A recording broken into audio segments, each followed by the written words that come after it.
सही आओ। हरे कृष्णा कृष्ण कृष्णा हरे हरे, हरे राम राम राम हरे हरे।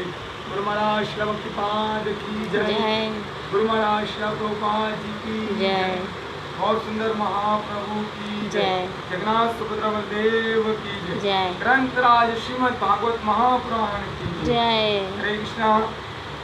आज हम श्रीमद् भागवतम महापुराण के प्रथम सकंद 7वें अध्याय के 32, 33, 34 श्लोक पर प्रवचन करेंगे।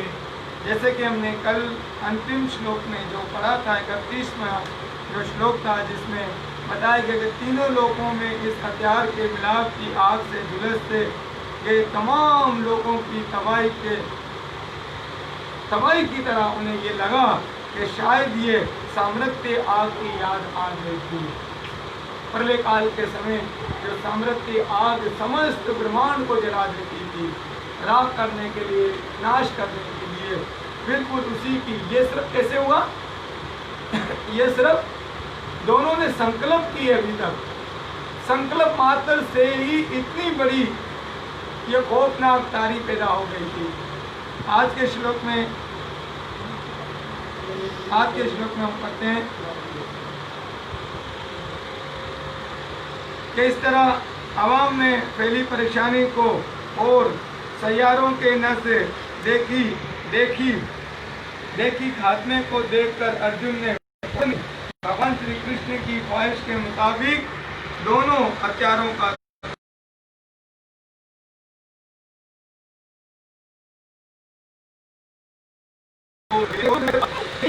तो यहाँ पर ब्रह्मास्त्र चलाया वो भगवान की इच्छा से, अपनी इच्छा से नहीं चलाया।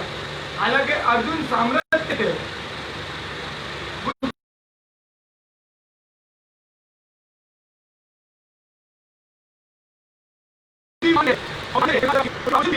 अर्जुन ने अपनी इच्छा से नहीं चलाया, उन्होंने भगवान श्री कृष्ण की आज्ञा के मुताबिक जब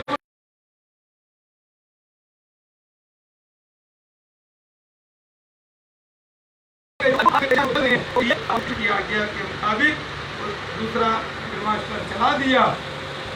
और उसकी तुलना जो की जाती है, बताया जाता है कि तांबे के दो लाल पत्ते हुए गोलों की तरह गुस्सों से लाल आंखें किए हुए, यानी कि जब उन्होंने देखा तो अर्जुन की जो दोनों आंखें जो थी वो तांबे की तरह बिल्कुल लाल सुर्ख हुई हुई थी।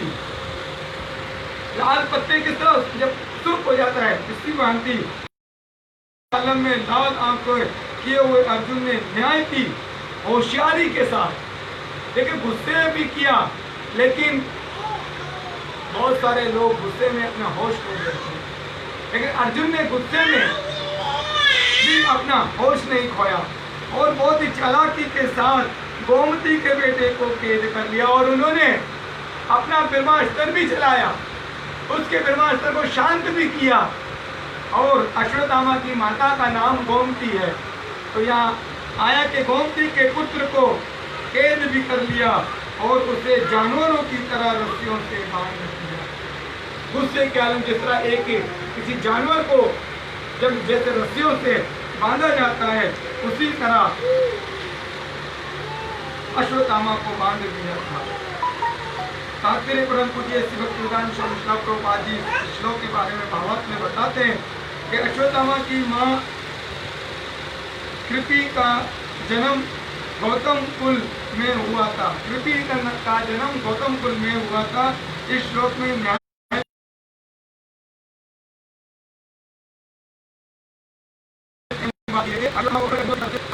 श्लोक में एक बात को बड़ा खास तौर पे इंडिकेट किया गया है कि अश्वत्थामा को एक बांधकर बिल्कुल एक जानवर की तरह, जबकि वो एक ब्राह्मण पुत्र है। ब्राह्मण पुत्र को ऐसी सजा नहीं दी जाती, लेकिन उसके बावजूद भी यहाँ पर उन्हें एक जानवरों की तरह उनके पकड़कर उन्हें बांध दिया। श्रीधर स्वामी के मुताबिक अर्जुन को अपना फर्ज निभाने के लिए इस ब्राह्मण के बेटे को जानवर की तरह पकड़ना पड़ा। श्रीधर स्वामी अपनी टीका में बताते हैं कि यहाँ पर अर्जुन ने जो ब्राह्मण पुत्र को जानवर की तरह बांधा, तो ये उनकी एकदम मजबूरी थी कि उनको इसको पकड़ने के लिए इस तरह बांधना पड़ा, वरना ये और ज़्यादा भी नुकसान दे सकता था। श्रीधर स्वामी के इस मशवरे की तस्दीक बाद में श्री कृष्ण के ज्ञान से भी की गई है। इसी बात को बाद में भगवान श्री कृष्ण ने भी इसी बात को कहा था जो श्रीधर स्वामी ने कहा। अश्वत्थामा द्रोणाचार्य और कृपि का मुस्तनद बेटा था। कृपि उनकी माता का नाम है, गोमती ये कुल में जन्मी थे, उनकी माता का कुल का नाम था गोमती, इसीलिए यहाँ पर उनको पता है गोमती के बेटे। और कृपि इनकी माता का नाम था और अश्वत्थामा इनके पिता का नाम था, लेकिन उसने अपनी जिंदगी गिरी हुई बना दी थी। इतने बड़े माता पिता के पुत्र होने के बावजूद भी उन्होंने अपने कर्मों से अपनी जिंदगी को बिल्कुल नीचे गिरा दिया। लिहाजा उसके साथ ब्राह्मण की तरह नहीं बल्कि जानवरों की तरह बर्ताव करना मुनासिब था। जब कोई व्यक्ति अपने कुल से गिरता है तो उसे अवश्य दंड देना चाहिए। यहाँ पर ब्राह्मण कुल में जन्म जरूर लिए, लेकिन उन्होंने कर्म ऐसे किए थे, इस तरह का कार्य किया था, तो उनकी सजा भी उसी के अनुसार ही उन्हें दी गई थी। अगले श्लोक में कहते हैं, अश्वत्थामा को बांध लेने के बाद अर्जुन उसे फौजी खेमे की तरफ ले जाना चाह रहे थे। जब अश्वत्थामा को अर्जुन ने बांध लिया था तो वो अपनी फौजी खेमे जहाँ पर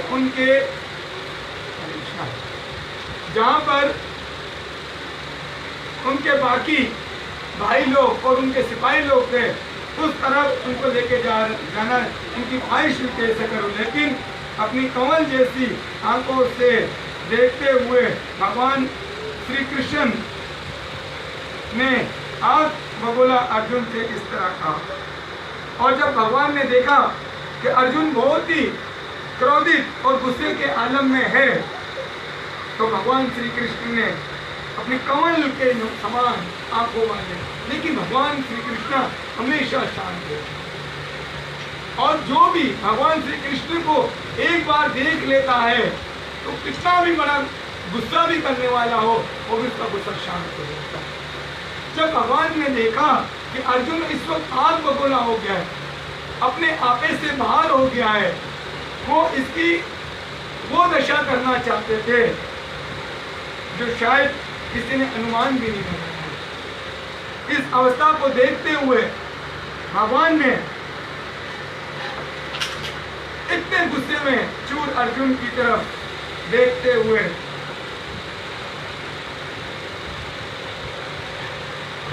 और कहने लगे, क्या कहने लगे ये हम कल के अगले श्लोक में पढ़ेंगे।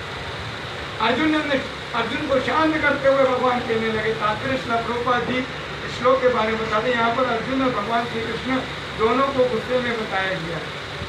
देखिए अर्जुन के गुस्से की तुलना क्या की गई थी, तांबे के दो तारों की बनवाई, और भगवान श्री कृष्ण के गुस्से की यह तुलना कमल के नेत्र जैसे की गई।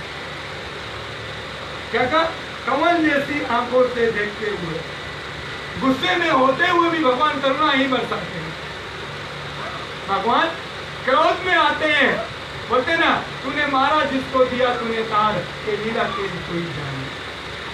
भगवान किसी को मारते भी हैं तब भी उनको तार देते हैं। भगवान किसी से प्यार करे, गुस्सा करे, कुछ भी करे, उसमें उनकी करुणा और कृपा ही होती है। श्रील प्रभुपाद जी ने कहा कि दोनों गुस्से के आलम में, लेकिन दोनों के गुस्से की कैफियत अलग अलग है।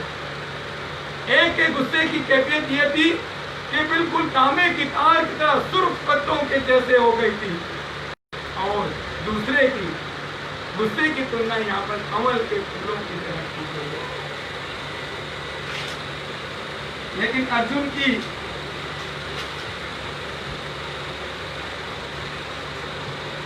की आंख लाल तांबे के पत्ते हुए गोलों की तरह थी, लेकिन भगवान श्री कृष्ण की आंखें, कहते हैं श्रील प्रभुपाद जी ने इसी बात को आगे पुष्टि कर दी। जो बात अभी हम बता रहे थे उसी बात को श्रील प्रभुपाद जी ने भी या पुष्टि पहले से कर दी। इसका मतलब ये हुआ कि अर्जुन और भगवान श्री कृष्ण का गुस्सा एक सा देखें, बिल्कुल श्रील प्रभुपाद जी वही बात है कि दोनों का गुस्सा, इसका मतलब एक है, एक के गुस्से में एक किस्म की बदले की भावना है और दूसरे के गुस्से में करुणा है। भगवान ब्रह्म है और वो किसी भी हालत में आला महान है। उनका गुस्सा कुदरत के गुणों और मुख्तर होने वाले मुकीम जानदारों के लिए गुस्सा जैसा नहीं है। भगवान पार ब्रह्म परमेश्वर है, सबके मालिक है, इसलिए उनका गुस्सा जो है वो एक आम साधारण की तरह नहीं हो सकता, क्योंकि वो आला है, महान है, लिहाजा उनका गुस्सा और उनकी खुशी यकसा है। क्या कहा? भगवान किसी को मारे, तारे, प्यार करे, गुस्सा करे, वो सब समान ही है। क्यों समान है? क्योंकि दोनों की अवस्था में ही उनकी करुणा बरसती है, उनकी कृपा बरसती है। उनका गुस्सा कुदरत के तीनों गुणों में जाहिर नहीं होता है। भगवान को कोई भी किसी अवस्था में ये फीलिंग महसूस ही नहीं कर सकते हैं कि इस वक्त भगवान गुस्से में है या करुणा में है, कोई पहचान ही नहीं सकता है। ये अपने भक्तों के फायदे के लिए उनके मन के झुकाव की तरफ निशानी होती है। भगवान के गुस्से की जो अलामत यहाँ श्रील प्रभुपाद जी ने बताया है कि भगवान देखते हैं कि मेरे भक्त का कहाँ फायदा है। जहाँ भगवान के भक्त का फायदा होता है, भगवान का जो झुकाव उसी तरफ हो जाता है और ये उनकी निशानदेही है। इसलिए भगवान ने कहा है, साफ तो देखा भगवान ने कहा यदा यदा ही धर्म से गिलानी बलवती भारता अब यू तथा धर्म सदा आत्मान। जब जब धर्म की को हानि पहुंचती है और पाप बढ़ जाता है, मैं उस समय अवतार लेता हूँ। फिर अगला श्लोक में भगवान ने कहा किसके लिए अवतार लेता हूँ? क्या राक्षस को मारने के लिए? नहीं, वो तो एक मच्छर के मानेंगे, वो अपने कब लोग वृंदावन में बैठ के भी मार सकते हैं। लेकिन यहाँ पर क्या कहा? परित्राणाय साधुनां विनाशाय च दुष्कृतम्। साधुओं की रक्षा करने के लिए मैं आता हूँ, साधुओं को दर्शन देने के लिए मैं आता हूँ, साधुओं पर कृपा बरसाने के लिए आता हूँ। यहाँ पर देखिए पक्षपात भगवान ने अपना झुकाव बता दिया कि मेरा झुकाव किस तरफ है। इसी यहाँ श्रील प्रभुपाद जी भी इसी बात की पुष्टि करते हैं कि भगवान अपने भक्तों के फायदे की तरफ उनका मन का झुकाव और यही उनकी निशानदेही होती है, क्योंकि यही उनकी रूहानी फितरत है। जिस तरह हर एक इंसान की अपनी अपनी एक फितरत होती है, चोरी करने वाले की चोरी करने की फितरत है, झूठ बोलने वाले की झूठ बोलने की फितरत है, इसी प्रकार हर व्यक्ति की अपनी अपनी एक फितरत है, लेकिन भगवान की भी अपनी एक फितरत है। वो अपने भक्तों के बगैर रह ही नहीं सकते हैं। आप देख सकते हो महाभारत के युद्ध के अंदर एक तरफ चालाकी के मास्टरमाइंड इस दुनिया में भगवान से के अलावा अगर किसी की बुद्धि जो चालाकी में काम करती थी वो मामा शकुनी था। उन तमाम लोगों ने ये प्लानिंग की है। देखिए फितरत इसको बोलते हैं। फितरती जो लोग होते हैं वो अपने हर कार्यों के अंदर वो अपना मुफाद उसमें ढूंढते हैं, वो अपना मुफाद उसमें ढूंढते हैं। आप देख सकते हो कि यहाँ पर उन्होंने देखा कि कृष्ण अर्जुन के मित्र हैं, क्यों ना हम कृष्ण को अपनी तरफ ले लें ताकि इनकी मित्रता भी टूट जाए, इनकी उनकी मित्रता आ जाती है और वो उससे बाज नहीं आए। लेकिन भगवान ने कहा मेरी भी एक फितरत है, मैं अपने भक्तों को नहीं छोड़ता हूँ। भगवान ने कहा मेरी भी एक फितरत है, तुम कितनी भी चालाकी कर लो। गए दुर्योधन भगवान श्री कृष्ण से सहायता के लिए। जब सहायता के लिए गए तो भगवान ने उनको कहा मांगो। तो एक तरफ भगवान ने अपनी पूरी द्वारका की फौज को रख दिया, दूसरी तरफ अपने आप को रख दिया और वो नहीं हटते बगैर शस्त्र के, और युद्ध में मैं शस्त्र भी नहीं उठाऊंगा। लेकिन यहाँ पर बुद्धि का इस्तेमाल होता है। यहाँ पर पता चलता है कि एक अक्लमंद कौन हुआ, जबकि दुर्योधन समझ जाता कि मैं अक्लमंद हूँ, मैंने सारी द्वारका की खोज लेके आ गया, उस कृष्णा को मैं क्या करूंगा। उस मूर्ख को ये नहीं पता था कि एक कृष्णा ही पूरे विश्व में भारी है। समस्त पूरे महाभारत के अंदर एक कृष्णा ही वो सबसे भारी। ये बात बाद में युधिष्ठिर महाराज ने भी कह दिया कि देखो ये कृष्णा, इसने प्रण लिया था कि मैं शस्त्र नहीं उठाऊंगा, उसके बावजूद इसने हमारे नाक में इतना दर्द कर दिया है, हमारे जीना हराम करके रख दिया है इसने। अगर बताओ, अगर ये शस्त्र उठा लेता तो ना जाने हमारा क्या हो जाए। बात है चली थी फितरत, और भगवान भी अपनी फितरत से कभी भी अलग नहीं होते। और भगवान की जो हमारी जो फितरत है ना, वो दुनियावी फितरत है, उसके अंदर हमारी कहीं ना कहीं ख्वाहिश, ममता, अपनापन शामिल होता है। लेकिन भगवान की जो फितरत है ना, वो अपने भक्तों के लिए होती है।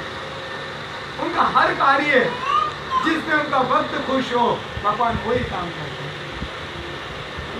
जिसमें उनके भक्त का लाभ नहीं हो और वो चीज भक्त मांगना भी चाहे, भगवान वो नहीं देते हैं, भगवान वो नहीं देते हैं। और इसमें भगवान देखते हैं कि मेरे भक्त का लाभ है, वो नहीं मांगना चाहे वो भी उन्हें दे देते हैं। मिसाल के तौर पर नारद मुनि की मिसाल लेते हैं। नारद मुनि नहीं चाहते थे कि उनको बंदर का रूप मिले, लेकिन भगवान ने उनको बंदर का रूप दे दिया। वो चाहते थे मुझे बहुत ही खूबसूरत रूप मिले, भगवान ने उसको खूबसूरत रूप नहीं दिया। इसीलिए कि पता था अगर ये उस रूप में आएगा तो ये माया में गिर जाएगा, क्योंकि उनके मन में, एक ब्रह्मचारी के मन में विवाह आ गया था। और उन्हीं की कृपा से उसी बंदर रूप में भगवान ने श्राप भी अपने सरोवर में कहने गाड़ती है कि भगवान अपने भक्तों से याद रखिए, उन समस्त भक्तों को इस बात पर पुख्ता यकीन होना चाहिए कि हम अकेले नहीं हैं, हम अकेले नहीं हैं, भगवान हमारे साथ हैं। क्योंकि भगवान ने स्वयं वादा कर दिया है। यहाँ श्रील प्रभुपाद जी हमारे परम गुरुदेव स्वयं कह दिया है कि भगवान भी अपनी फितरत से बाज नहीं आते हैं, और भगवान की फितरत दिव्य फितरत है। और भगवान की जो फितरत है वो फितरत ऐसी है कि वो अपने भक्तों से बहुत प्यार करते हैं। लिहाजा उनके गुस्से होने पर भी गुस्से का मुस्तैक आफरीन हो जाता है। जय जय श्रील प्रभुपाद। लिहाजा अगर भगवान किसी पर क्रोध भी करता है तो वो महान हो जाता है। हमें याद है हमारे परम शिक्षा गुरुओं ने एक बार ये बताया महाप्रभु की लीलाओं में कि महाप्रभु जिस भक्त पर गुस्सा करते थे तो बाकी सारे भक्त लोग उनकी वाह वाह करते थे, उनको अपने गोद में उठा ले, सर पे उठा लेते कि आज तुम बहुत महान हो। क्यों? क्योंकि महाप्रभु ने आप पर गुस्सा किया। क्या महाप्रभु ने आप पर गुस्सा किया है? क्योंकि भगवान का जो गुस्सा होता है वो गुस्सा नहीं होता है, वो करुणा होती है, प्रेम होता है, दया होती है। तो लिहाजा आज आप सबसे महान हो गए हो, क्योंकि भगवान ने आप पर करुणा डायरेक्टली बरसा दी। इसीलिए यहाँ का वो आफरीन हो जाएगा, वो महान होने के हकदार है। और वो तमाम सूरत हाल में गैर तब्दीली पसीर रहते हैं। और ऐसा जो भक्त होता है वो किसी भी अवस्था में हो, किसी भी स्थिति में हो, वो एक ही जैसा, एक ही समान, एक ही तरह का रहता है। ऐसे भक्तों को भगवान कैसे छोड़ते हैं? ऐसे भक्तों को भगवान कैसे छोड़ सकते हैं? इसीलिए यहाँ पर जब भगवान ने देखा और जिस वक्त जहाँ कहीं भी जब भगवान के भक्तों से कोई ज्यादा कुछ होने लगा तो भगवान ने उसकी हद बंद दी। अर्जुन को भी गुस्सा भगवान ने करने दिया, लेकिन जब उनका गुस्सा सात्विक के बजाय रजोगुण में तब्दील होने लगा तो भगवान ने उनको हर जगह पर रोक दिया। इसीलिए यहाँ पर कहते हैं कि भगवान ने अर्जुन को गुस्से के आलम में देखते हुए उन्हें ये कहा, क्या कहा कि कल तक आप इंतजार कीजिए, क्योंकि इंतजार में जो मजा है वो डायरेक्टली नहीं है। ये आपके अंदर रहेगा कि कल तक आप इंतजार करोगे, कल सुबह 8:30 बजे आप इंतजार करोगे कि भगवान ने अर्जुन से क्या कहा। इसी बात के साथ हम आपसे विदा लेते हैं और इस बात को कहते हुए कि जिस तरह भगवान ने आज स्पष्ट तौर पर श्रील प्रभुपाद जी ने कह दिया कि भगवान अपने भक्तों से के लिए कुछ भी कर सकते हैं, भगवान अपने भक्तों के लिए कुछ भी कर सकते हैं, तो हमें भी भगवान